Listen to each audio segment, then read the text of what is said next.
them here to discuss the crisis happening at our southern border today. So Chris, please take it away. Well, first, thank you, Amber. How's the connection? Because it's kind of freezing on my end. Is everybody good as far as seeing me, as far as hearing me? Yes. Yeah. Okay. Just want to make sure. Mm-hmm. Well, first off, I want to thank the Virtual Club Coalition for inviting me to speak to you all today. I know we have just numerous people from different states that are interested as far as what's happening on the border. And it's an honor to be here and I actually speak to you all today about what I have dealt with, what I have seen firsthand in Texas over the last 3 years with the current border situation. As Amber mentioned, in my, as far as my bio, I've been in law enforcement close to 25 years. I've served in different capacities as a jailer, as a city police officer, and now as a state trooper, and now as a spokesperson for our department for our South Texas region. I've seen the changes over the years. I've seen, different administrations, different governors, and I've seen the changes we talk about in terms of border security and how it's evolved and how it's changed over the years. And I can tell you what we are experiencing right now in the last 3 years is something that I've never experienced in my law enforcement career. And I'm sure many of you that have seen what's happening on the border can attest to that we have never seen right now, especially in the last 3 years, regardless of political views, regardless of how the political atmosphere is. The fact of the matter is that we do have a very serious situation on the border, and it just not only impacts Texas, it impacts the entire country, because we see now that every state is being impacted somewhat as far as something involving the border. Now, what I'm going to discuss today, and I'm glad we're going to have this open discussion. I know some of you had sent in some questions, and hopefully I can answer some of those based on my experience and what I've seen in Texas. But I just want to kind of start as far as what we have experienced in the last 3 years in Texas and how we are right now and where we're at right now in this current state on the border. The last 3 years, 2021, Governor Abbott in Texas launched a border initiative, which is called Operation Lone Star. It's a border initiative which he deployed additional state troopers and National Guard soldiers to the border because of the influx of illegal immigration that we were experiencing on the border in Texas. And what I mean by that, we look in terms of the numbers. And I'll just kind of go over some numbers with you. Of course, in 2021, we experienced well over 1.2 million encounters in Texas alone. 2022, 1.4 million. 2023, 1.5 million. So in terms of the numbers of apprehensions, and those are people that were caught, and we'll get into more of that when we talk about, national security and public safety. But the concept of deploying additional resources to the border was because, for one, Border Patrol, their job is to apprehend and process people. But when you have thousands that are coming across, 2,000, 3,000 in a single day in one area, that's going to overwhelm resources. It's going to tie up Border Patrol because now their function is to process. They're no longer able to patrol along the border. They're not able to focus on the criminal activity, the drugs, the people that don't want to be caught that would potentially cause harm if they're not apprehended. And with that, we had to fill in that void with our resources, with our state resources, with our state troopers, our National Guard soldiers, so we can focus on that criminal element, the criminal activity. And in the last 3 years, obviously, we faced so many different challenges, both politically and also what we see on the border. I'm sure most of you are well aware what happened in 2021 in Del Rio, Texas, with the Haitian situation. We had over 17,000 plus Haitians that came across the border within a matter of days. And now I think that was our biggest test as far as a state and what we could do to try to block and prevent some of those crossings. And obviously, I'm not sure if some of you remember or not, but we sent hundreds of our state troopers to that area in Del Rio, and we positioned our cars along the border to block some of those crossings. And I think that was the focal point. I think that was the process moving forward. How can we evolve as a state? What can we do as a state within our authority when we talk about illegal immigration? And I think that was a true test for us as a state in Texas, dealing with that situation in Del Rio. Now, of course, after that, we've been involved in many other situations that we've seen along the border. And obviously, Texas has been in the national spotlight over the last 3 years, and even more so now. And when we look at what we have done in terms of border security, the amount of people that we have arrested, and I'll share some stats with you. In the last 3 years, and these are just stats from DPS, from the Texas Department of Public Safety, which is a state police agency in Texas, which we are the largest police agency in Texas. Our state troopers have arrested over 41,000 criminals. 19,000 of those were human smuggling, meaning that human smugglers that are smuggling people further into the interior where they end up in your state if they're not caught or apprehended. Drugs, the amount of fentanyl, of course, we're not only dealing with illegal immigration, but also fentanyl. I mean, we have never seen the amount of fentanyl coming across our border than what we're experiencing right now. And I think you can see all the images on TV, on social media, the number of drugs that have been seized, the number of pills that have been seized at a port of entry or by law enforcement really shows that law enforcement across the country is doing great work and trying to stop some of these drugs from making it into the communities.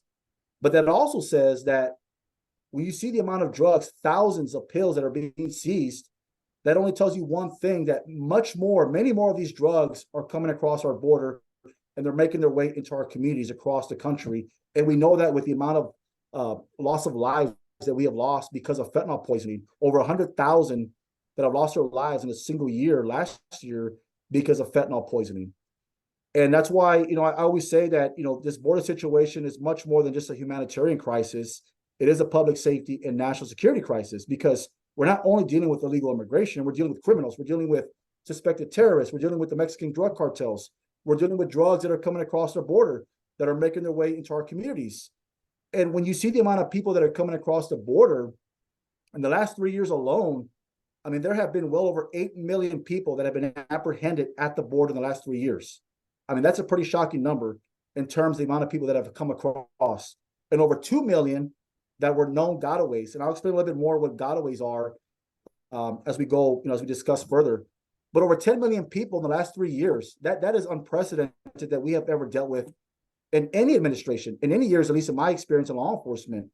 And when you see the amount of people coming across, the cartels, the smugglers in Mexico, they profit off of these individuals. And that just allows them to become more powerful. It enriches them. And every single person that comes across that river, every single person that you see on TV, on social media, that's coming across the river, is paying a fee to these organizations to get across that river by the thousands. This is a multi-billion-dollar criminal network that the Mexican drug cartels have been able to exploit and use to their advantage, because right now there is no consequences in place by the federal government to stop illegal border crossings. And as long as that continues, they're going to continue to enrich the cartels. They're going to continue to give them more power, where then they can buy weapons. They can continue to mass produce drugs like fentanyl across the border. And it puts us more in harm's risk when we talk about public safety and national security. And that's my concern as a law enforcement officer, and even as a parent. My concern is, what's coming across that we don't know about? The people that are coming across that we don't know, that make it into the interior of the country, that are in your state. And we've seen that, tragically with some of these cases. Case in point, Laken Riley, medical student that was killed by an illegal immigrant that shouldn't have not been in the country in the first place, because there is a broken system. We talk about the vetting process, how these individuals are processed, and why are they released without doing proper vetting. And we're seeing that in real time right now with some of these tragedies. The New York police officers that were assaulted by a group of illegal immigrants, they were from Venezuela. They were part of a gang from Venezuela. So these are people that have been caught at the border, that have been processed by U.S. Border Patrol, and then released. Now, it's not their fault. They're receiving their orders from the federal government to catch and release. And that's why you hear that term, catch and release. Well, we're seeing this over the last 3 years, and that's why it's detrimental to public safety and how it endangers the country, because it's not just a humanitarian crisis. It's the people that are coming across that we don't know. We don't know their backgrounds. We don't know their intent. And by the time we do find out, it's too late. Suspected terrorists. We've luckily, law enforcement has been able to apprehend some of these individuals that eventually were alerted that they were on the terrorist screening database. but by that time it's too late. What if these individuals could have caused some type of, mass destruction, in another city or state? By that time it would be too late. And I always said, and as much as I hate to say it, it's not a matter of if, it's a matter of when something tragically is going to happen, because the fact that we've allowed so many people to come across the border unvetted, unchecked. And obviously there's been a lot of political back and forth, blaming Texas for what we're doing. But I can tell you that in Texas, we have tried to implement so many border security measures that every single time we do something, whether it's building our own border wall, which right now we've built about 40 miles of Texas border wall, and also placing physical barriers, which I'm sure you've seen some of the images on TV and on social media and some of the news. All the barriers that we place along the river, all the wire, the razor wire, we get challenged by our own federal government to try to stop us because we're trying to protect our state and the country. Because obviously our state troopers, our National Guard soldiers are on the front lines every day trying to stop some of these people from coming across. And just most recently, with this new law, Senate Bill 4, which would allow Texas law enforcement to arrest people that would unlawfully enter the state between a port of entry, making it a state crime. That will give us a much broader authority as a Texas police agency to make those arrests, as opposed to handing them over to Border Patrol and then they get released into the country. So we will be able to apply consequences. But every time we do something or there's a law put in place or a barrier from Texas, we get challenged by the federal government with lawsuits. And that kind of hinders our border security measures when we're trying to protect our state. And it really is, disturbing to even think that our own government would try to stop us when we're trying to protect our state. We're trying to go after the criminals, the bad actors, the drugs. We want to focus on that because we know that if we can apprehend or stop those people, they won't make it into your state. They won't make it across the country. But unfortunately, those are the challenges that we face in Texas, having to face the challenges on the border, but also the challenges from our own government trying to stop us with lawsuits when we're trying to protect our state and the country. So that's where we're at right now in Texas. And I'm sure most of you saw most recently, a perfect example is what took place in El Paso last week, El Paso, Texas. I'm sure you saw hundreds that just rushed and breached a barrier and just trampled over our National Guard soldiers. A situation like that, we would have been able to arrest every single person under this new law for unlawful entry and hold them accountable for their actions. But unfortunately, in a situation like that, we can only arrest maybe several of those individuals that we can actually identify that either assaulted a soldier or that they damaged the wire. We can charge them with a state crime. But other than that, most of those individuals that you saw on that screen were processed and released by U.S. Border Patrol. And that's where I talk about having the accountability, having the consequences. When you don't have that, you're going to continue seeing this lawlessness that we see along the border, and where criminals take full advantage of that. So those are some of the challenges that we face. One thing I like to talk about too is children. One thing that it's not only that we don't only just focus on criminal activity, but children. Our state troopers come across, unaccompanied children that are left on the side of the border along the river with a piece of paper that has an address and a phone number. And it really is disturbing when you don't know exactly what happens to these children. And there has been reports that over 85,000 children right now are unaccounted for, that the federal government cannot account for. And many of these children, you don't know where they end up and what their journey is from their home country. If they were, sexually assaulted, or if they were, by any means abused on the way from their home country across the border, we never know. And the fact that our state troopers, because we're out there, because we are, filling that void, these gaps along the border, we've been able to rescue over 900 children that were being smuggled. And these are children that we found in cars that were being smuggled in vehicles, in trucks, in stash houses, that we've been able to rescue them. And I really take that personal because, as I mentioned, I'm a parent as well. And when you see some of these children being smuggled in a car and just really used as a commodity, that's what the cartels and that's what the smugglers use them as a commodity, it's just for profit. You don't know what the end result would be if it wasn't for our state troopers rescuing these children. Where would they end up? Would they be sex trafficked? Would they be put in labor trafficking, and that's a reality of the situation on the border. And that's a case when you have so many people coming across and so many different situations that are happening, that many of these children do get lost. And there's not really much that, as far as there's not too much conversations about the children, but it is a concern to us when we actually, deal with this or actually encounter them. And I just wanted to mention that as well, that's something that we do deal with as well. Rescuing children from the river, pulling dead bodies out of the river, children that have drowned.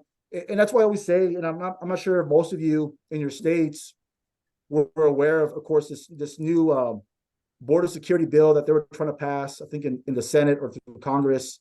And there was a lot of back and forth about it, and it didn't get approved, where they wanted to allow 5,000 crossings a day, a threshold. And at that point, if it went over 5,000, then the president would have the authority to close the border. And I've always said, well, we don't need new legislation. We don't need new laws. Right now, the administration has the authority right now to take executive action to close the border, to slow the crossings, to prevent some of the criminal activity that we are seeing. But for whatever reason, they have refused to do so, at least in the last 3 years.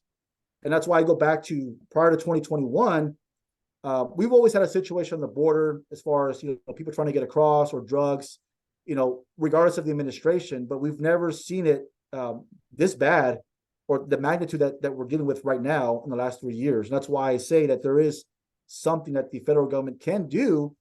The question is, why don't they want to do it? And there's a lot of back and forth right now because of the politics. And it's unfortunate because that is not in the best interest of the country and for the American people. Right now, the federal government needs to really, look at the best interest. And what is the best interest for now is protecting our country first, protecting our people first. And then we can talk about creating new laws, creating new pathways for asylum seekers. But right now, that's not the case. And a lot of these people that are coming across don't really have a legitimate asylum claim. But right now, the orders that Border Patrol is given is to process and release, no matter what.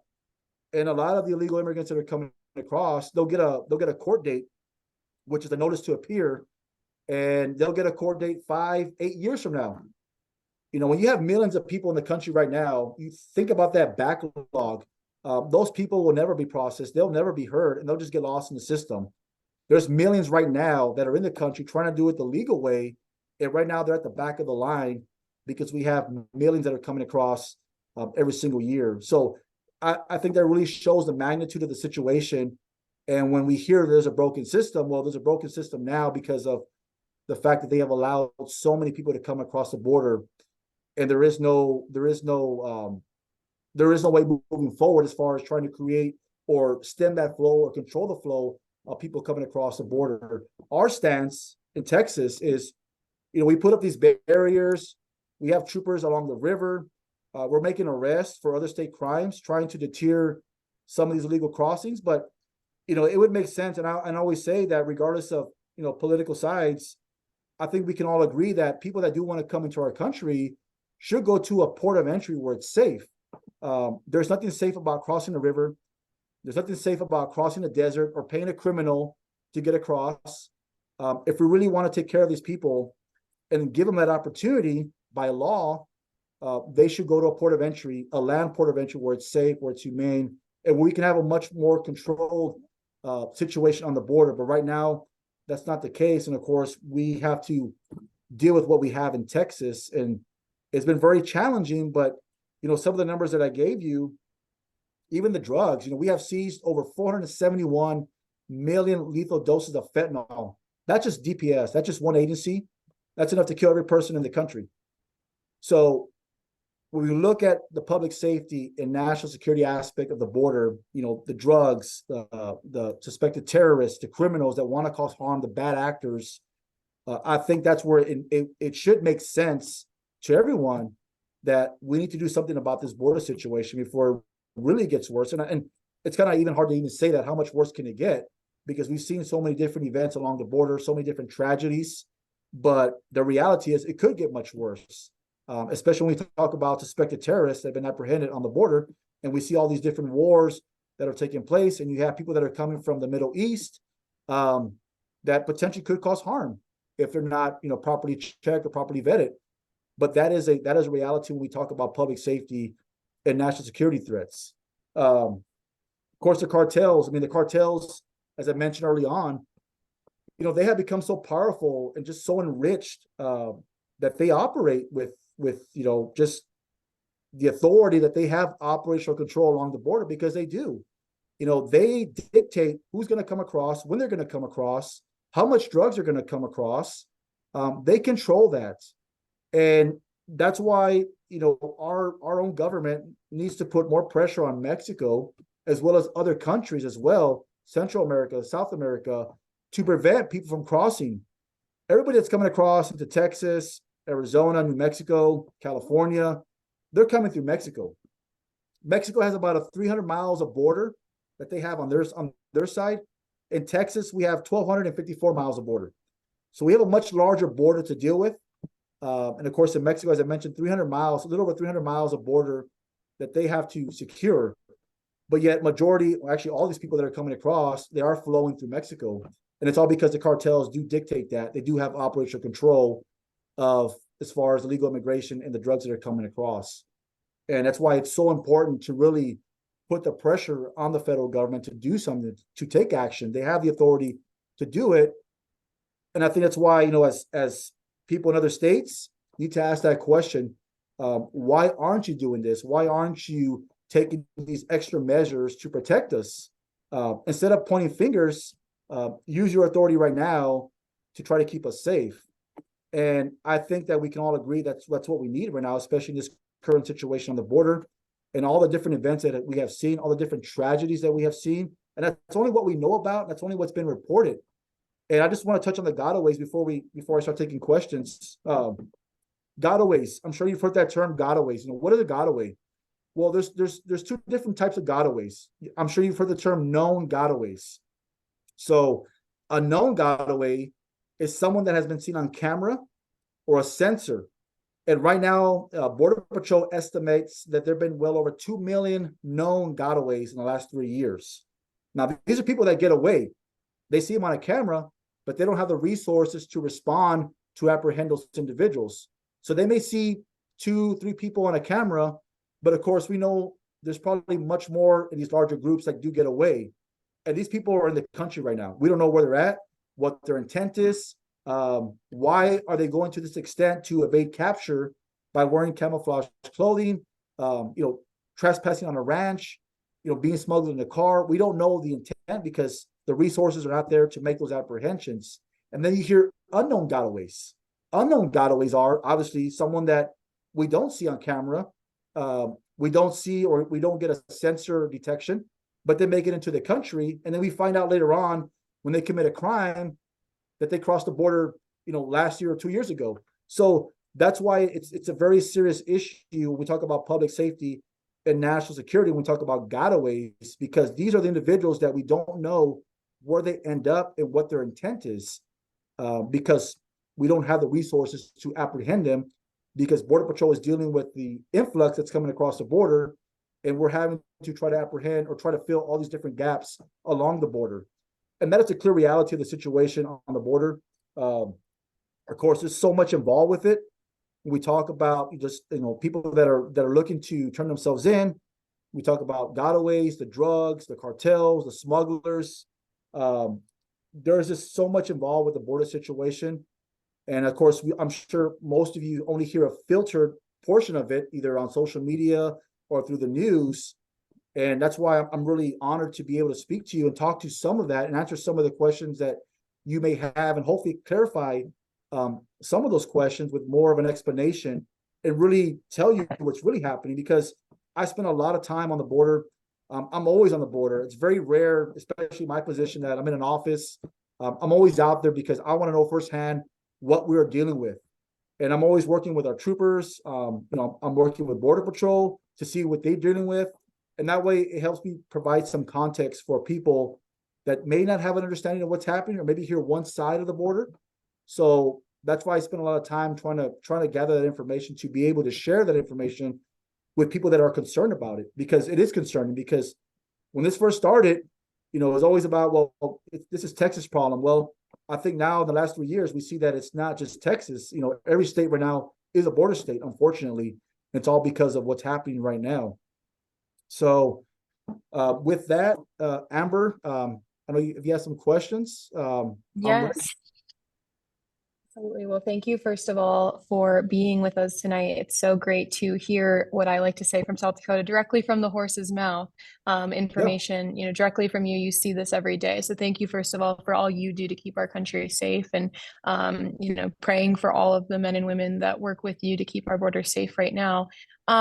Many of the questions that we've gotten have to do with the changing of the laws right now at the national level, and then with all the different courts rulings. How has that affected your job and ability to do your job with the constant changing parameters and rulings?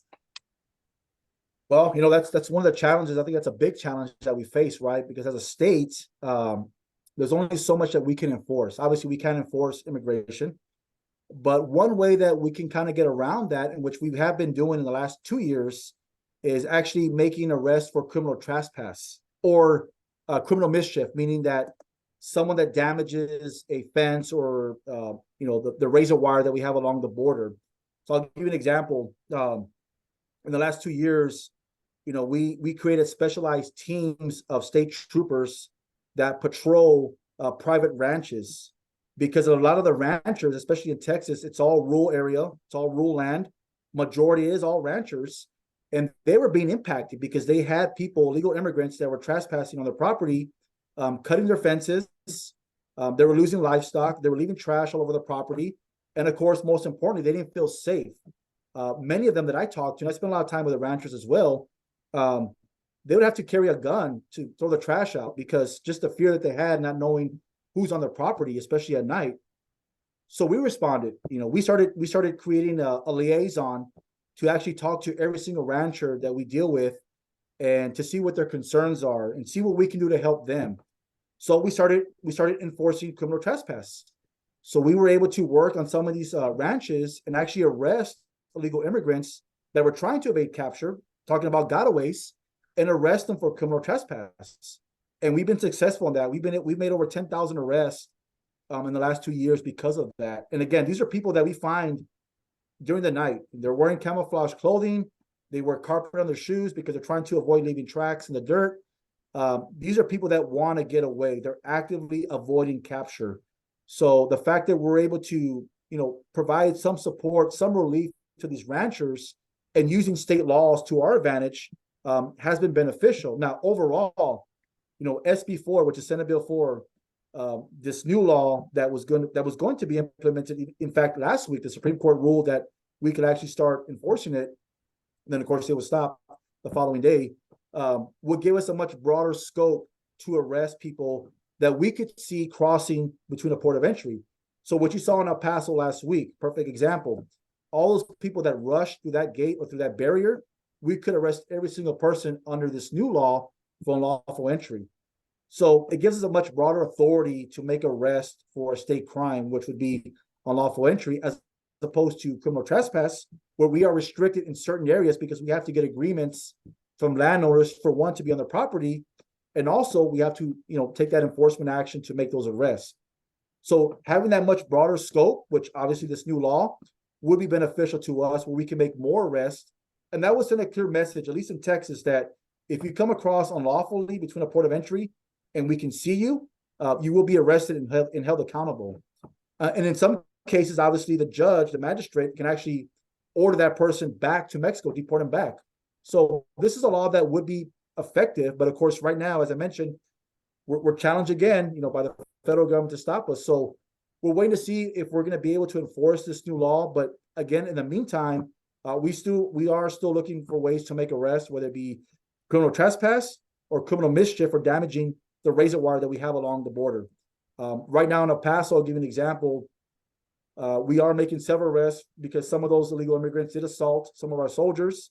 They did damage some of the property. And also we're looking at possibly inciting a riot because of the amount of individuals that were there. So we are looking at potential more charges and arresting more of these individuals that were involved. But again, it's only using what we have currently right now within our authority as a state. Great. Thank you so much for providing such, accurate information as to what's actually going on, because you hear on the news all the time, this court ruled this and this court ruled that, and now we can't, implement this. And so it's really great to hear how it's affecting you. A lot of the members here have questions to do with if there is a change in administration in 2024, does the federal government have a viable mechanism to enforce a mass deportation or do something about what has happened over the last 4 years? I've heard that, right? Obviously, I think we all heard that, right? During some of these, political debates, and especially this year, it's a political year. I don't know, especially, and of course, I'm talking from just my perspective as a law enforcement officer in Texas. I don't get too much involved with the politics or even on the federal side. But I mean, of course, every administration is different, right? I mean, of course, they have their own laws, their own procedures. I mean, not their own laws, but their own procedures and how they want to implement some of these policies. Now, we know that prior to 2021, the policies that were in place were effective. We did have, a low number of illegal crossings. We had a higher number of enforcement, interior enforcement, meaning that ICE agents, federal agents, were able to, locate and apprehend criminals that were in the country right now that should not be in the country. And right now, obviously, that's been completely reversed. But moving forward, of course, if there is a change in leadership, it remains to be seen what can be done and what will be done. Now, we do hope that, at least obviously in Texas, that we get someone that's in favor of what we are doing and gives us and provides that support to us, because everything that we've been doing in the last 3 years has all been Texas resources. The amount of money, billions of dollars from Texas taxpayer money to fund our operation, no support at all from the federal government. Everything that you see in Texas, as far as the barriers, the border wall, the amount of personnel, that's all Texas taxpayer money funded by Texas. So I think moving forward, if we have a change in leadership, for one, hopefully they'll put a policy in place that would stop the flow of people coming across, and also take more enforcement action on those that should not be in the country, and also provide more support to Texas so that we can do our job more efficiently. Great. So I think we have 2 questions left, if that's okay. The first is to do with fentanyl. There's several of the members who would like you to talk specifically about that because of your specialization in that area. And there's been several questions about, the Biden administration has, shared that they've gotten record, breaking confiscation of that, but you just shared that there's, obviously much more coming in. Can you share a little bit more about, how much fentanyl, people have that sometimes when they have major surgeries and stuff, or, what's the difference between what you're seeing and what the drug is actually supposed to be used for? Just a little bit of education on that. Yeah. So, I mean, fentanyl, it's been used in a medical setting, right? But right now, the fentanyl that we're seeing, obviously, is fentanyl that's being laced in counterfeit pills that look like pharmaceutical pills. And that's something that we have never seen, obviously. And I think till most recently, in the last couple of years, we've seen this mass production of pills, counterfeit pills, that are coming across our borders. And many Americans, obviously, they're falling victim to these illicit pills. And a lot of these pills, the cartels, obviously, they are the sole responsible for what's coming across. And the 2 major cartels right now that mass produce fentanyl are the Sinaloa cartel and the cartel, the Jalisco New Generation cartel. Those are the 2 most powerful cartels right now in Mexico that are responsible for the mass production of fentanyl that's coming across our borders. They use deceptive advertisement, social media platforms. They coordinate with criminals in the United States, gangs, other smugglers that are selling this poison, this drug, to our kids, to our youth, to anybody that we know. And that's why we're seeing this extraordinary, magnitude of number of people that are dying because of this poison. And I say it's a poison. That's one thing I want to make clear, that, I'm sure you heard this term, overdoses. People don't take this pill or take a pill because, they think that they're going to overdose. They take a pill because either it's an Adderall or a Xanax, or, something that's going to help them, it's obviously a stimulant or a depressant. And yet they don't know that this pill is a counterfeit pill and it's laced with fentanyl. And my concern was always, especially in college, I have a college kid, a son, and that was my concern was always the fact that, in a college setting, especially, students that are staying up late, studying for exams, and just the pressure, the fact that some of these drugs, especially pills, these stimulant pills are in that type of setting, that type of atmosphere.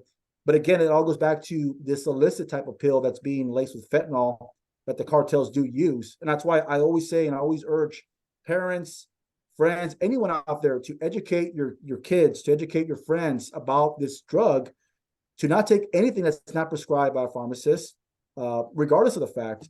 Monitor your child's social media, especially your young children, because cartels, they're able to get to the youth, get to these younger kids through social media using emojis, secret codes, to try to get their attention.